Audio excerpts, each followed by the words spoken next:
Hello বন্ধুরা, আমি মুক্তি। এখন বাজে হচ্ছে দুপুর 2:30। আজকের ব্লগ এখান থেকে স্টার্ট করলাম। আজ হলো বৃহস্পতিবার। সমস্ত কাজকর্ম সেরে স্নান করে পুজো দিয়ে দিচ্ছি। আমার কথা শুনে তোমরা বুঝতেই পেরেছো, আমার কিন্তু খুব ঠান্ডা লেগেছে, নাকা নাকা কথা হচ্ছে। তার জন্য প্লিজ একটু মানিয়ে নিয়ে পুরো ভিডিওটা দেখো। আশা করি তোমাদের ভালো লাগবে।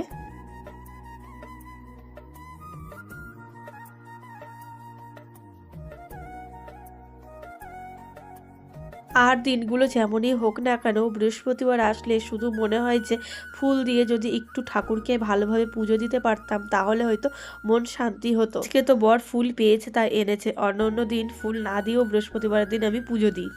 ফুল না থাকে তখন কিন্তু শুধু তুলসী পাতা দিয়েই পুজো দিয়ে নিই।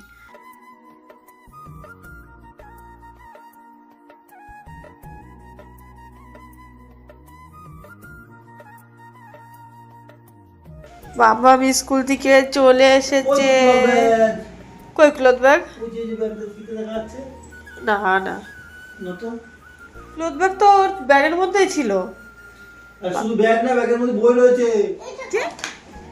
তোমার সোফা ঝাড় দিয়েছি, সেখান থেকে পেয়েছি। যেখানে সেখানে পেন্সিল পড়ে থাকে। মনে থাকে কোথায় আছে কি না আছে। আজকে ভাই আসবে না, ভাই কালকে আসবে। চলো হাত মুখ ধুয়ে না, ভাত খাবো। আজ দুপুরবেলায় রান্না করেছিলাম এঁচুড়ের তরকারি, আর এখানে আছে আমের টক, আর শসা কেটে নিয়েছি, মাছ ভাজা রয়েছে, আর এখানে আছে হচ্ছে পটল আলু আর ঝিঙে দিয়ে তরকারি করেছিলাম। তার ভাত বেড়ে নিয়েছি, এখন খাওয়া দাওয়া করবো। মাম্মাম গেছে ফ্রেশ হতে, এখন 4টে মতো বাজে। তারপর কোনো রকম খাওয়া দাওয়া করেছে মাম্মাম, আর আমিও তেমন একটা খেতে পারিনি, ওইভাবে টেবিলের উপর ফেলে রেখে চলে এসেছি। আজকে মামামের 4টে থেকে পড়া, আমি কিন্তু জানি না। তারপর দেখছি ওর বন্ধু ডাকতে এসেছে, তারপর আমি বললাম যা, মামাম খেয়ে দিয়ে আসছে। তো ওর বন্ধুরা সবাই চলে গেছে, তার জন্য তাড়াতাড়ি করছে যে দেরি হয়ে গেছে কিনা। আমার মেয়ের না ভীষণ ভয় জানো তো। এখন লিফট করে চলে যাবো 5তলাতে, মামাম 5তলায় পড়তে যায়। লেটে গেছে? হ্যাঁ জানো না। আমরা 5তলায় চলে এসেছি, মামাম এই ঘরে পড়তে যায়। মামামকে দিয়ে এখন আমি লিফটের সামনে দাঁড়িয়ে আছি লিফট আসার জন্য। তো তারপর আমি লিফট করে চলে এসেছিলাম নিচে। এখন যাব হচ্ছে আমাদের ফ্ল্যাটে। আর এই যে এখন আমাদের ফ্ল্যাটের সামনে আসলাম, লিফট করে যাব হচ্ছে আবার উপরে। আমরা থাকি 3তলায়। তো এই যে লিফটের ভেতরে ঢুকে আমি 3 বাটন দাবিয়ে নিলাম, তারপরে এই যে বন্ধ হয়ে গেল লিফট। তারপর আমি চলে এসেছিলাম আমাদের 3তলাতে। তো আসার পর খাওয়া দাওয়া করার পর এই যে থালা বাসন কটা মেজে পুর করে নিলাম। গুড ইভিনিং বন্ধুরা, চলে আসলাম সন্ধ্যার সময়। আজ বৃহস্পতিবার ছিল, ধূপ ধুনো দিয়ে ভালো করে সন্ধ্যা দিয়ে এই যে চা বসিয়ে নিয়েছি। আর আজকে 2 প্যাকেট দুধ ছিল, অনেকটা দুধ জমা হয়ে গেছিলো, তার জন্য দুধ চা করছি। আর এখানে এই যে দুধ বসিয়েছি জাল দেওয়ার জন্য, হয়েও গেছে। আর একবার উতলে আসলে নামিয়ে নেব। তো এই যে উতল চলে এসেছে, গ্যাসটা বন্ধ করে দিলাম। তারপরে এই যে চা কাপে কাপে ঢেলে নিয়েছি, 3টে কাপে চা ঢেলেছি। মাম্মাম যদি খায় তার জন্য অর্ধেক দিয়েছি, আর আমাদের দুজনের 2 কাপ। এই যে আমার বর ফোনে কার সাথে কথা বলছে, সব সময় ওর ফোন আসতেই থাকে। তো চলো চা খেয়ে নিই।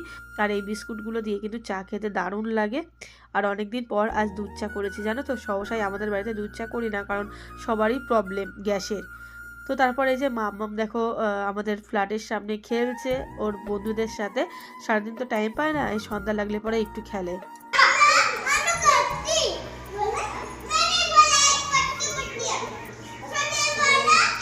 জল তেষ্টা পেয়ে গেছে তাই ঘরে এসছিস?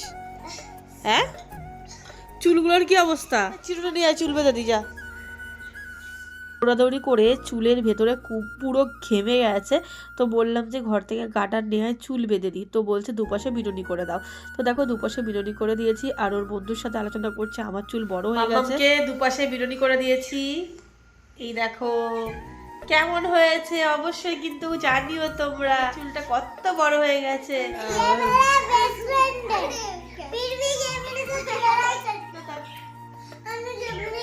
तो कोई नहीं है, तो तुम्हारा इतना तो खोएगी।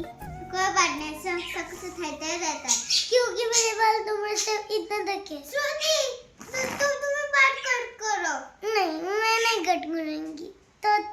तो तुम बोलोगे मेरे बाल छोटी है क्या? তো চলো বন্ধুরা, আজকের ভিডিও এখানে শেষ করছি। দেখা হচ্ছে নতুন কোনো ব্লগের সাথে, তোমাদের সাথে। টাটা, গুড নাইট, সবাই ভালো থেকো এবং সুস্থ থেকো, বাই।